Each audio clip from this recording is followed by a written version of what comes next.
Hello, and welcome to Soft Human Voice.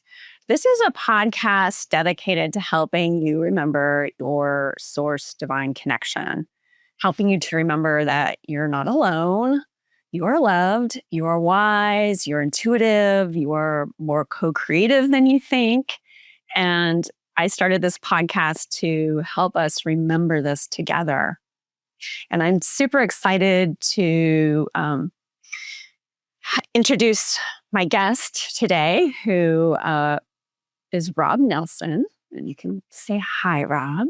He's on with us today. And I just wanted to dovetail on Let's Remember Together. As I just read one of Rob's books, and he said that part of the admission price of coming into a human body is amnesia. So I love that line. It has been my experience. So I'm really looking forward to talking to Rob and introducing you to him and what he does. But first, to introduce myself, my name is Jessica Shepard. I'm an astrologer, intuitive guide. I'm the author of 5 books and counting, including a Love Alchemist notebook and Venus Signs. I am host of this podcast, and I also write a companion newsletter on Substack called Soft Human Words. So you can find me over on Substack. You can find me at jessicashepard.net. You can find my astrology blog at moonkiss.com. So now I'm gonna introduce Rob Nelson. I'm just gonna read his bio to just start out, and then I'll talk about how we connected. But Rob's bio is Rob brings humor, passion, and unconventional wisdom to the field of personal transformation. He's the author of the best-selling book, Hacking Reality and 7 Secret Reasons. And he works with clients worldwide. With a master's in counseling psychology, Rob began his career supporting traumatized children, leading parent education workshops, and working the graveyard shift at a suicide hotline. Rob became an EFT, or Emotional Freedom Techniques practitioner, in 2008 and received certification from its founder, Gary Craig. For 17 years, he has specialized in resolving traumatic memories, particularly sexual trauma, while addressing relationship challenges, narcissistic abuse, and blocks to success. So Rob has formed the Tapping the Matrix Academy, which is how we connected, and Rob has trained hundreds of EFT, Matrix Re-Imprinting, and Hacking Reality practitioners since 2011 through his program. And he's known for breaking down complex ideas into clear, relatable insights with a sharp sense of humor.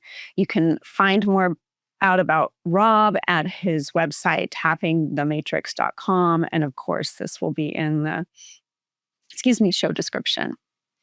So welcome, Rob. Hey, thank you. Yeah. Such a pleasure to have you. And you do break down complex insights with humor, and you bring this clarity.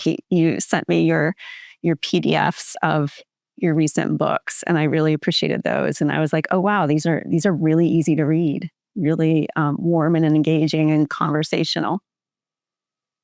Great. I'm glad to hear that.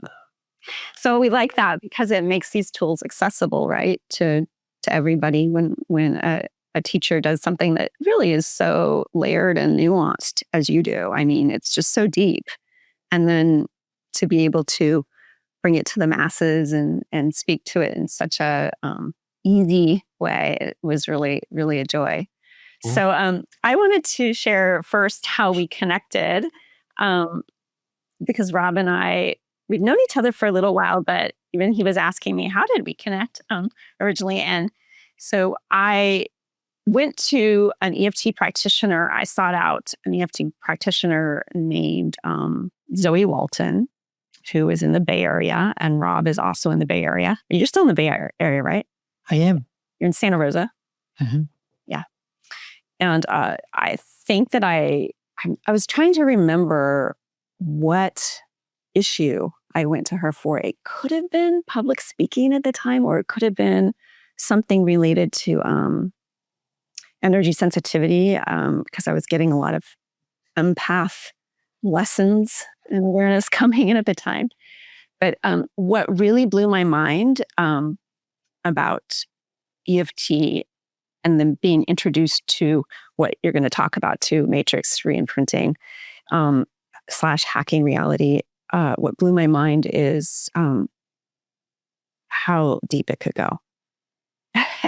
And then I got hooked and I started doing it on myself. And then I decided I wanted to learn from a master. So that's how we connected.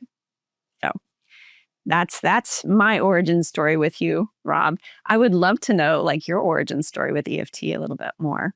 Oh, sure. I've told the story a million times, but You'll be good at it. Yeah. I have 2 daughters, and they were pretty young at the time. And for some reason, my wife would get really depressed whenever they'd squabble. And like they didn't squabble that much, but it was pretty well-defined pattern. And one day I came home and they were squabbling, and my wife just seemed cool as a cucumber. She actually seemed like such a different person that kind of freaked me out. So I'd made the logical conclusion she'd probably been replaced by a pod person, right? What else could explain such a change? But we had a really small backyard. I couldn't find a pod. So finally, I remember she was actually in the bathtub.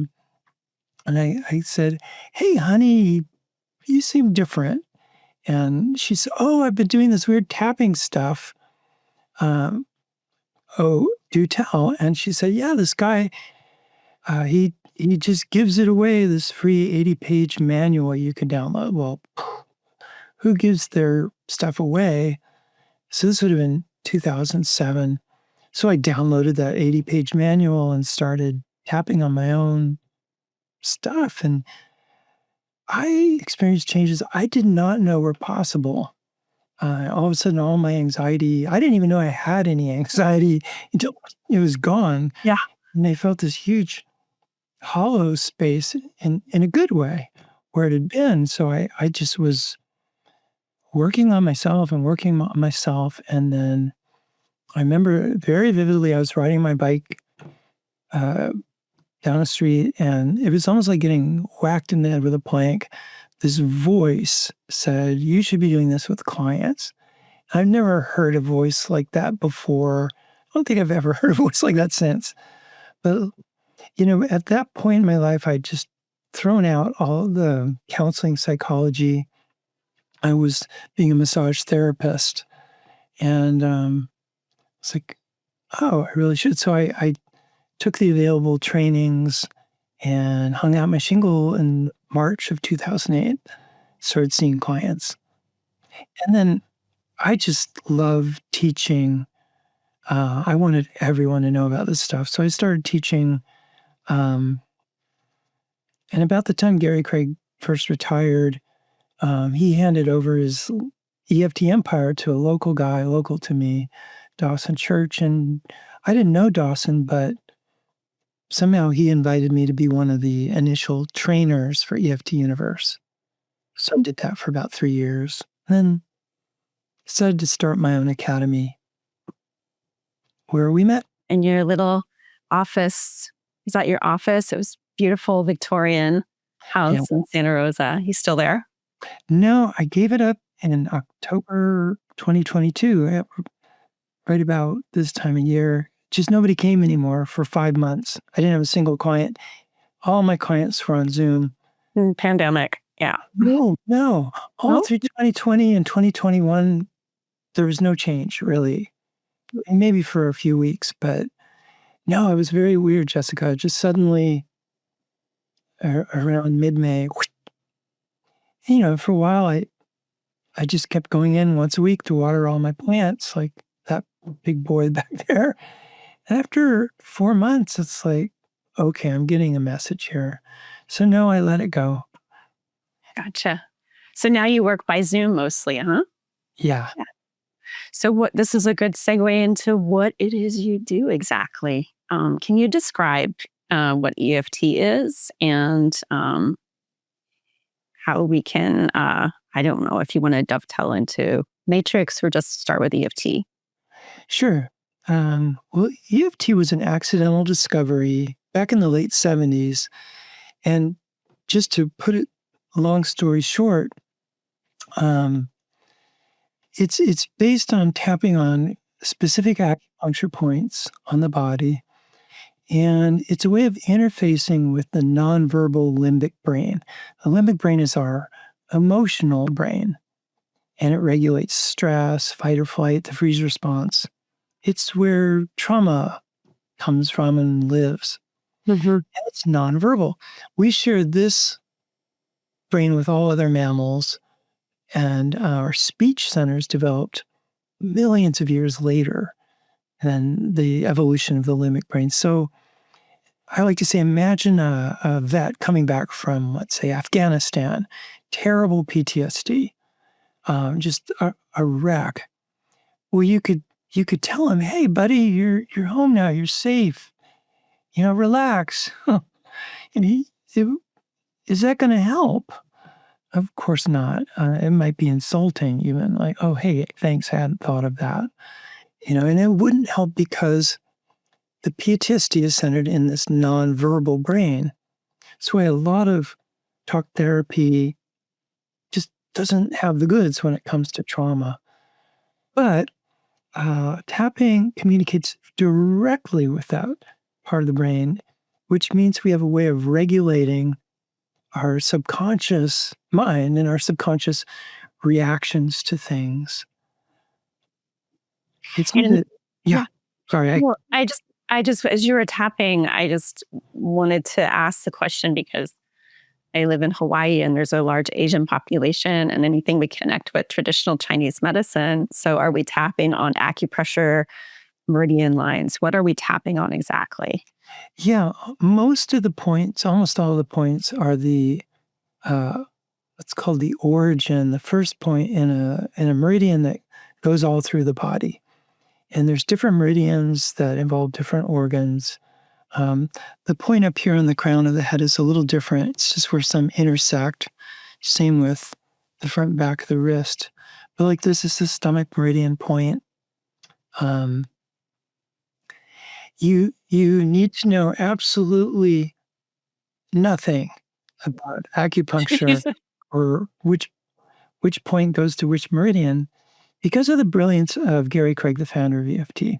And he took over a system called thought field therapy, and with his engineer's mind, he refined it down to where we're just tapping all the points, stimulating all the meridians with each round of tapping. So you don't need to know which one is which. Mm-hmm. And I'm asking you that question because I absolutely do not know, even after years of tapping. I have made the connection, though, that certain tapping points can be more releasing for me. But see, Right. that's intuitive. I don't even need to know the energy names or anything. Yeah. There's one exception, though. Okay. There's points that were not included in Gary's original protocol. They're very important. I learned this by having acupuncturists come through my EFT workshops. And hopefully I can do a quick demo. Down under the breasts on the lower ribs, I'm actually tapping on my bottom ribs.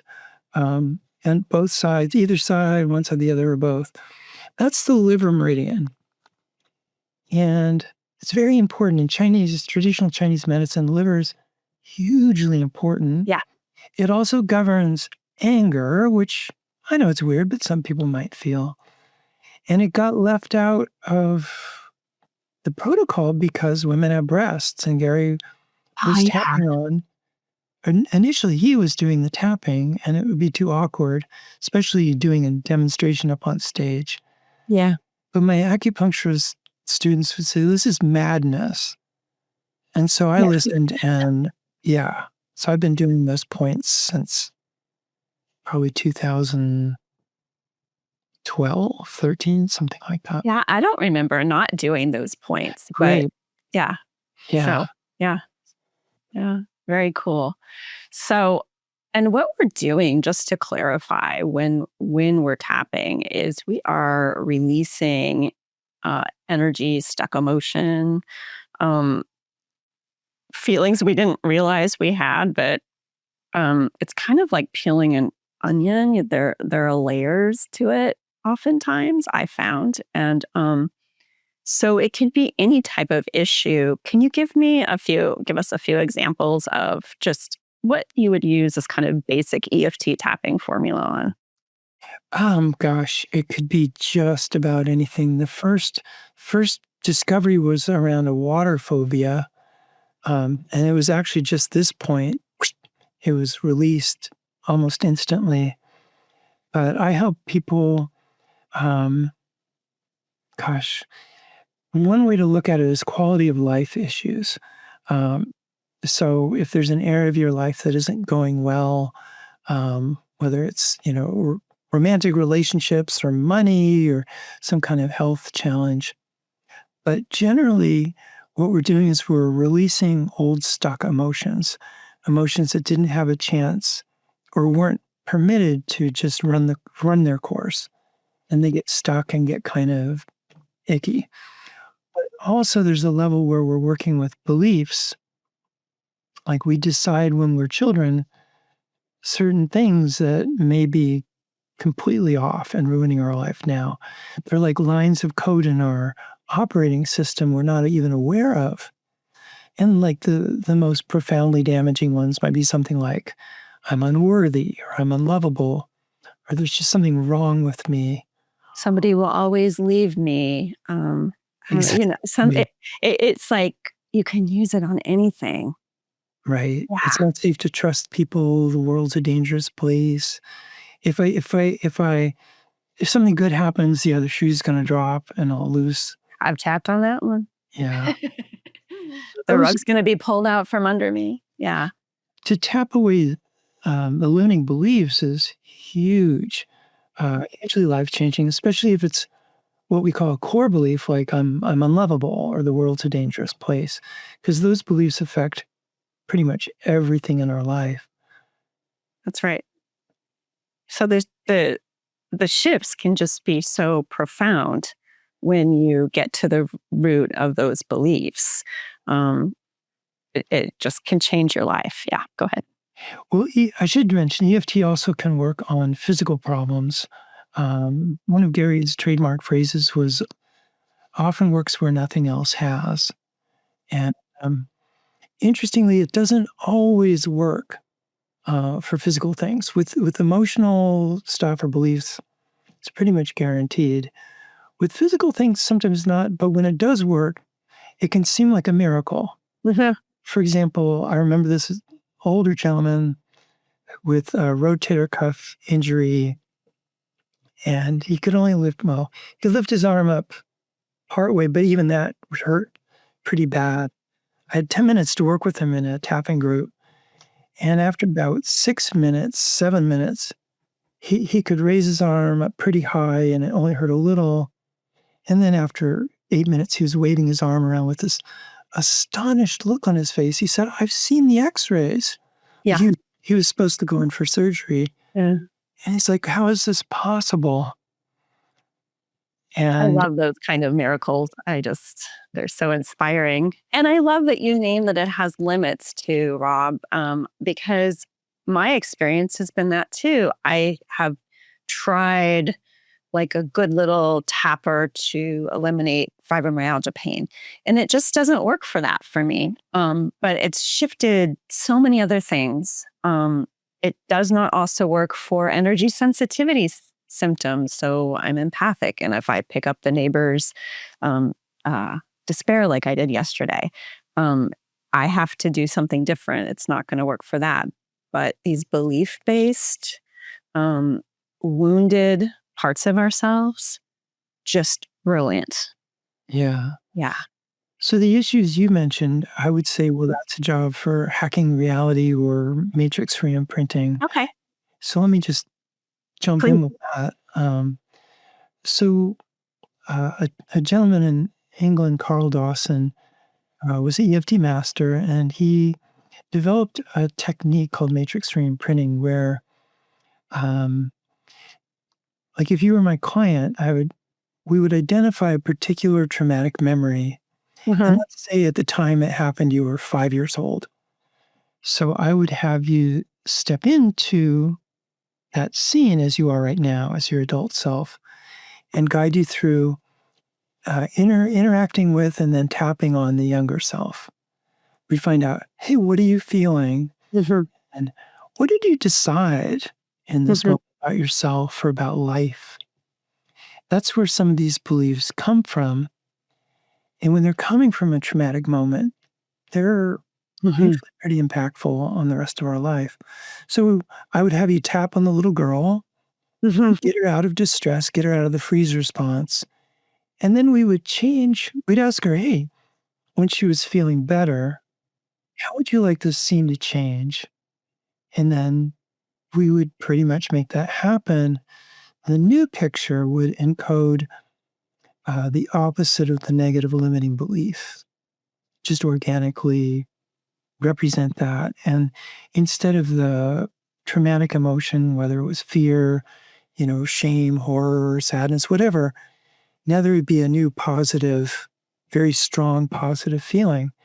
And re-imprinting it through the brain, all through the body, bringing it into the heart and then back out. In a nutshell, that's matrix re-imprinting. And I took that and furthered into what I call hacking reality. And so something like fibromyalgia almost certainly comes from the stems from the origin of it is some traumatic memory my client may not actually remember at all. And it's very difficult to just do garden variety tapping on the symptom of something like that compared to going back and helping the younger self. That's right. And I should correct my statement because EFT itself, the basic, does not help the fibromyalgia, but the re-imprinting does. And I have spent some really great sessions with do you know Taro Gerritsen? Have you heard this name? Okay, she's a friend of Zoe's. So going back to that origin of the trauma when it occurred. And so that profoundly released me from some deep muscle pain. I remember the first time I did that, I was like symptom free for a year. It was incredible. So that is a whole different category, what you're talking about. And the re-imprinting versus EFT, I don't know, they're apples to oranges. They're different uses to me. But anytime, and you can tell me more about this, I feel anytime something is rooted in a trauma, we're going to use hacking reality / matrix re-imprinting and going back to that, right? Ideally. Yeah. And my definition for trauma is a little different than most people might have. It's anytime we go into the freeze response. So let me back up a little bit. We're in animal bodies, right? And so when we're faced with a threat, our brains, the limbic brain actually sends us into fight or flight. But because we're humans, the threat can actually be to our identity. It can be imaginal. It doesn't actually have to be a wild animal about to kill us. Right. So when we go into fight or flight, our resources are mobilized to either run away or do battle. All this adrenalated blood goes to our arms and legs. And it can happen very, very, very quickly. But sometimes we meet that threat with a profound sense of helplessness, especially for very young children. We really can't run away or fight. We're tiny. And so when fight or flight is met with a perceived helplessness, the brain switches us over to the freeze response. Fight or flight is activating our resources to take action. Freeze response is deep, deep relaxation. Most people can relate to the idea of going into shock. If you've had like some horrific injury, you don't feel the pain, you're anesthetized. But if paramedics show up, the first thing they do, well, they'll stop the bleeding, but they get you out of shock because relaxation in this sense means your heart stops and you die. That's like the ultimate relaxation. And yeah, we don't want that.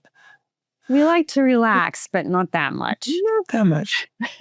So when that happens, a part of us splits off, basically to contain the emotional intensity of the situation so that we don't just lay down and die. And that part I call the younger self. It's an exact holographic replica of who we are in that moment. It's obviously it's energetic. There's not suddenly two physical versions of you, but this energetic version is a perfect replica at that moment. But the thing that freezes in the freeze response is actually time. Yeah. And so for that split off part of you, they're just stuck there endlessly reliving it. They never age, they never grow, they never learn anything new. You do, you go on, but they are still there holding it for you.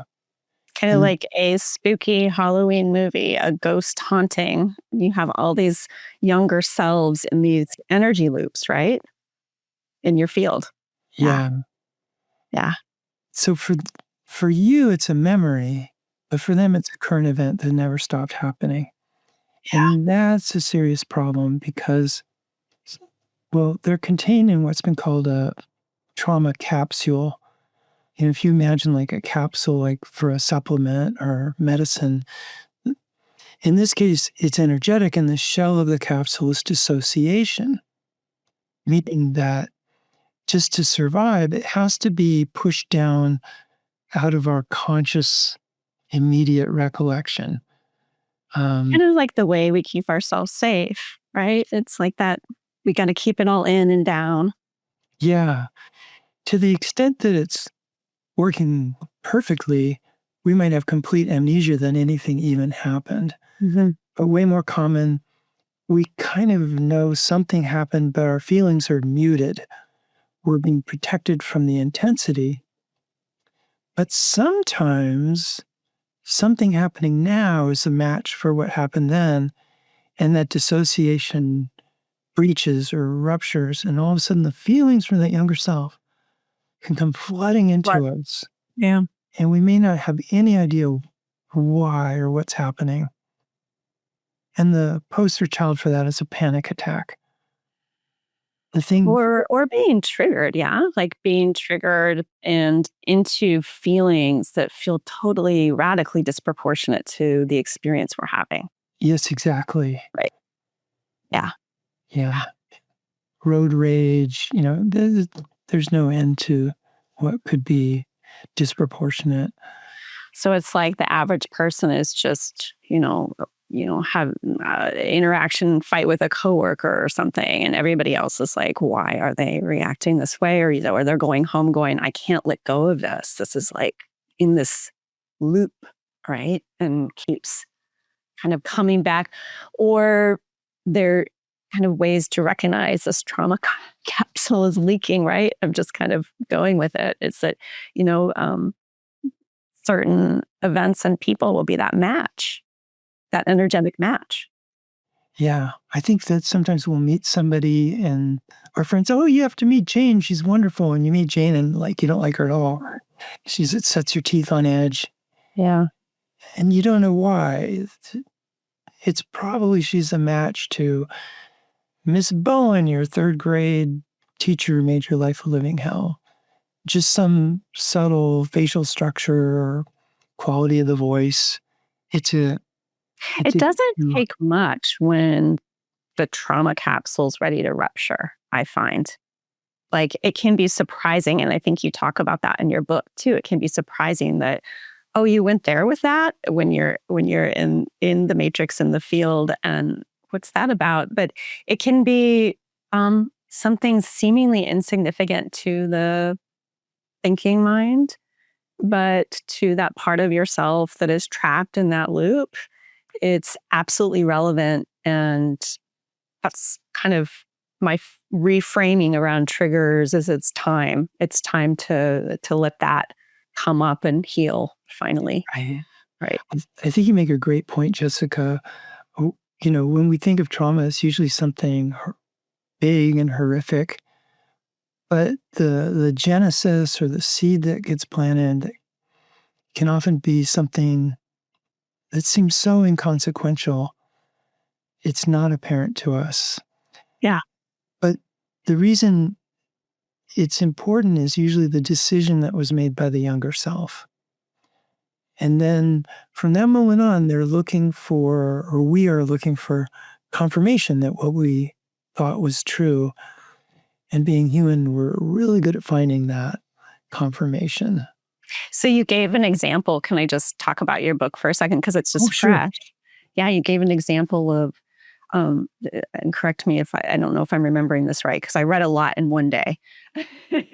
um, but it was an example about a woman who was in remembering being born and seeing a particular person and having that somehow can be connected to her patterns of abandonment or betrayal in the future. And it had to do with her mom being that a person walked in to the mom. The mom had some kind of romantic connection to this person who was not her Oh, father. And then right. he walked out. And it was like, really that? So maybe you can tell that story since I know it's Yeah, public anyways. she Yeah. was actually in the womb. Okay. And of course, when we're in the womb, we're tied to our mother uh, emotionally through the bloodstream that we share. And Candace Pert discovered the emotional language is chemical. It goes the neuropeptides that go through the bloodstream. So yeah, this woman had married a very violent man, and I don't think he was beating her up, but he was in I think, Eastern European country, and her old boyfriend had come to the door to try and win her back, not realizing she was like 7, 8 months pregnant. And when she saw him, her husband was in the back room, and she just went into a state of absolute panic because, oh, if he came out, there would be blood. And Yeah. then she's just, I mean, oh, my husband's going to prison. I have to raise this baby by myself. She's freaking out. Well, luckily, the boyfriend, the ex-boyfriend, was like, "Oh, you're like enormously pregnant." He's out of there. Yeah. So basically, nothing happened except my client, the baby in the womb, got hit with this walloping dose of terror, panic, terror, Mhm. without any context. And what did she decide? She in the womb, she decided something. I don't remember what it was. Probably says in the book. And then she was stuck with that. It had something to do with this pattern that she had of attracting unavailable partners. Mm. I think that's what I was remembering. Um, but you identified that and you were like, really? So one of the ways this works, which I just find endlessly fascinating, is we seem to be participating in a field of energy. I'm sure in the old days we call ether. My favorite term for it now is the Akashic field, where every moment of our life is recorded. Mhm. And the freeze response moments aren't just recorded, they're flagged for easily found and easily accessed. Because again, time freezes. So there's like a wormhole to our normal experience of space-time. So we can access events all the way back in the womb into other lifetimes in the Akashic field, even if we don't have a conscious recollection. Mhm. We can actually access events we never knew about, and that stuff never gets old. And I love that you, because it's, I don't know, probably the same thing that Zoe taught me, or I learned it from you, is when was the first time that you felt this way? That question. So you don't have to remember per se. When you're tapping, you are interacting with a field of energy that's so much bigger than your conscious mind. And when you ask the question and you're tapping on yourself, when was the first time I felt this way? You can just go like right into a wormhole and into this aspect of yourself that's relevant. Yeah, it's just right there. It's right there. Let It's me kind of like shamanic journeying to me, what I understand of it, even though I don't know if I've ever done that, because I really do feel like we are traveling um, back and we're recorrecting and we're, well, let me yeah, let me share my favorite story from yeah, it. please. Um, so I worked with a woman. This is so long ago, I don't remember any of the details, but she had two brothers, and they're all little kids. Like, I don't know, maybe 6, 7, 8, 7, 8, 9, something like that. And something bad happened to all three of them. And so we were doing. It was back then. It was Matrix Re-Imprinting, and we worked with her younger self, and we created a beautiful new picture and re-imprinted it. Went great. Well, unbeknownst to me, she was going to a family reunion in a week or two. And when she showed up, there's her two brothers. They'd arrived before her, and they're talking, and she's being polite. She didn't want to interrupt them, so she kind of walked up quietly and listened to what they were talking about. And they were describing the event that she and I had worked on, but they were describing the new scene, the new picture. Their recollections, their memories had changed. It changed. Yeah. And when she was very excited to share that with me, and at that moment, I think I got it. We're not The just impact of what we're doing. actually hacking reality Yeah. itself. Yeah. So it's not just a Yeah. psychological healing tool for the person's, Yeah. own psyche. We're actually changing reality. I love that. I got Involved. goosebumps. I got goosebumps just now when you told that story. So I just think it's so amazing. And when I just most people don't know what they're capable of healing and all the different ways that are just so magical that we can experience healing occur by just working on ourselves. And I remember when I used to do more couples astrology, or women would come in to see me, and uh, maybe I should bring my partner. And I'm like, really, just start with you.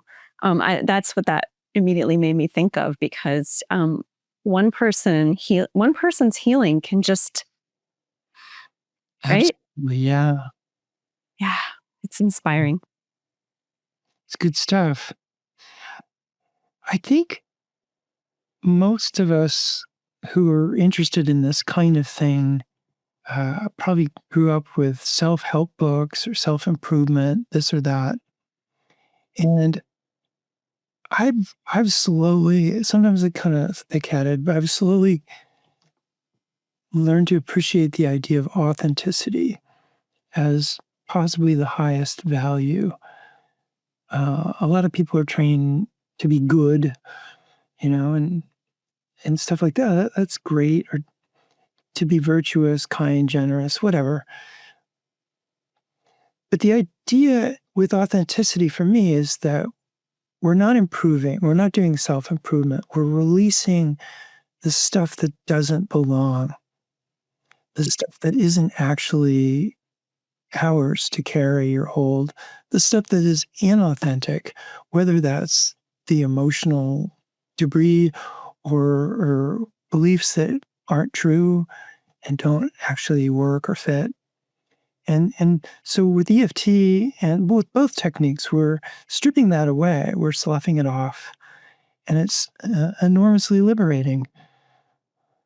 And what I was thinking of when you were talking about that is, you know, yeah, we are the authenticity is like a form of integrating the shadow and accepting all of it, the dark and the light and the bad stuff that we think that really isn't um, bad once you liberate it. But you can go into the field and these stories we tell ourselves of the memories we have, not that those aren't real, but you can actually go back into the field with like trauma experiences from childhood and have these healing re-imprints happen where you not always, but sometimes understand why they did that, why they behave that way.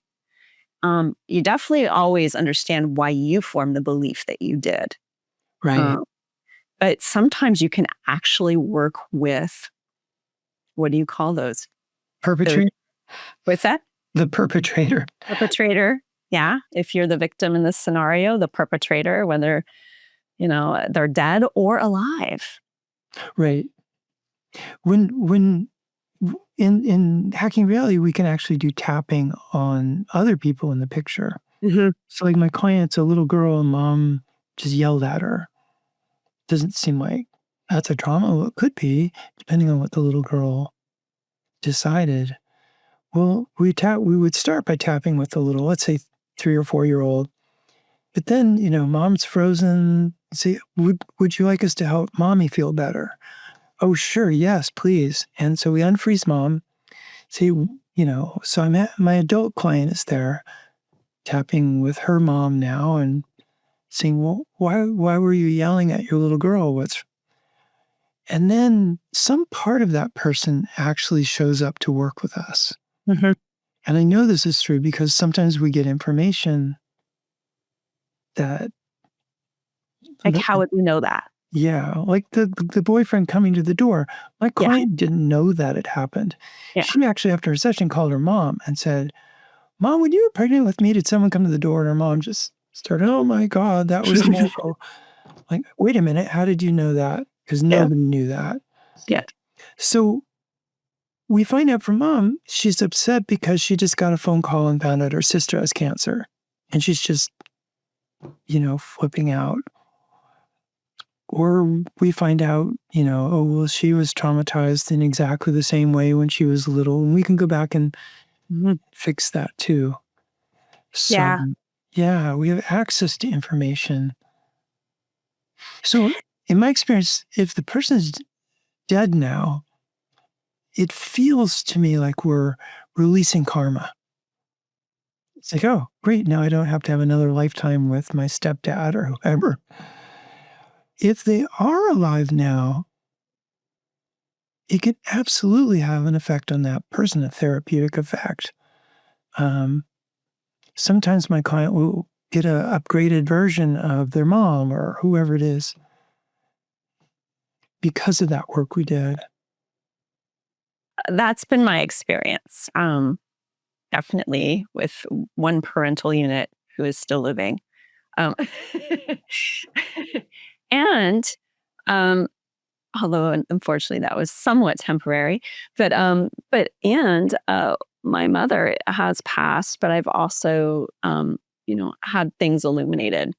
And so, I've wondered if that higher self version, because that's my understanding of people crossing over the other side. It's like all is revealed and there's more resource available to them, more capacity for self-forgiveness and reflection and all of that. So, often I've thought that that's, that can come through. But it just, the fact that we can often validate what these things that come up that we would have no way of knowing otherwise, we can validate, or we can see the energy shift around us, or we can hear things coming out of somebody else's mouth that otherwise would not have come out of their mouth. It's just, quite magical. Yeah.